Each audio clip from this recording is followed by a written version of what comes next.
ഇപ്പോഴും നമ്മൾ രാവിലെ ദിവസം കർത്താവിനെ കാണുവാനിടയാക്കിയവൻ കൃപയ്ക്കായി കർത്താവിന് സ്തോത്രം ചെയ്യുന്നു.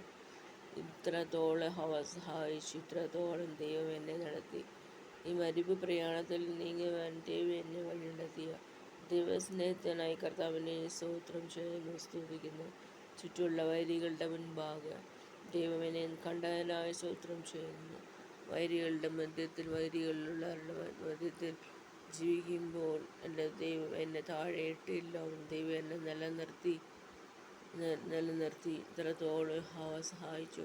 ഇത്രത്തോളം ദൈവം എന്നെ പുലർത്തി. മനുഷ്യൻ്റെ മുൻപാകുള്ള നിന്നയെ കർത്താവ് ഏറ്റെടുത്തിരിക്കുന്നു. എൻ്റെ നിന്നയെ യേശു വഹിക്കുന്നു. ഞാൻ രട്ടെടുത്ത് ആത്മബോധനം ചെയ്തു ദൈവം എന്നെ കണ്ടിരിക്കുന്നു. സങ്കീർത്തനം 92 അതിൻ്റെ 12-ാം വാക്യം. നീതിമാൻ പന പോലെ തഴയ്ക്കും, ദേവദാരു പോലെ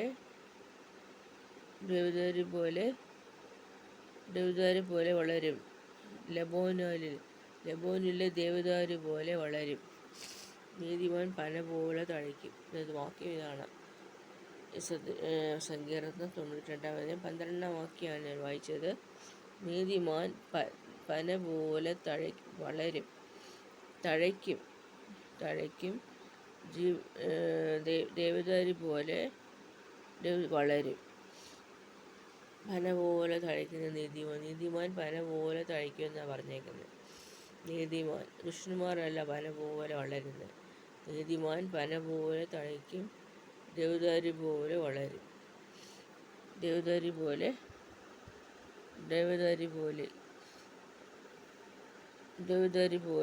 വളരും. ലെബോനോനിലെ ദേവദാരു പോലെ വളരും. എന്താണ് പറഞ്ഞേക്കെന്ന് വെച്ചാൽ സ്നേഹം. ദേവദാരു എന്ന അർത്ഥം പഠിപ്പിക്കുന്ന സ്നേഹത്തിൻ്റെ ഒരു അനുഭവമാണ്. സ്നേഹത്തോടെ ലവ് ആൻഡ് അഫെക്ഷൻ.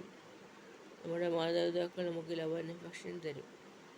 നമ്മുടെ കൂടപ്പറവ് തന്നില്ലെങ്കിൽ പേരൻസ് നമുക്ക് ലവ് ആൻഡ് അഫെക്ഷൻ തരും.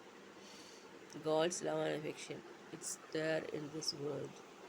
Parents, they give love and affection to their children. So only they are able to grow. ലബോനിൽ ദേവദാരു പോലെ വളരും. നമ്മൾ വളരുന്ന ഒരു അനുഭവം.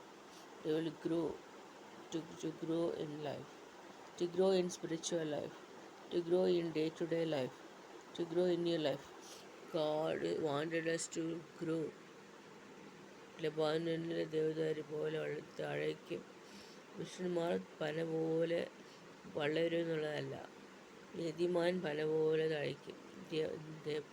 അപ്പം അങ്ങനെയുള്ള കാര്യത്തിൽ നമ്മൾ കർത്താവിനെ മുറുകെ പിടിക്കേണ്ടതാണ്. ലബോനിലെ ദേവദാരു പോലെ നമ്മളും വളരുവാൻ, മറ്റുള്ളവരെ സ്നേഹിക്കുവാൻ, കരുതുവാൻ ഇടയാകണമെന്ന് നമ്മൾ നിന്ദിക്കുന്നവർ കർത്താവ് നമ്മളെ മാനിക്കും. ആമീൻ.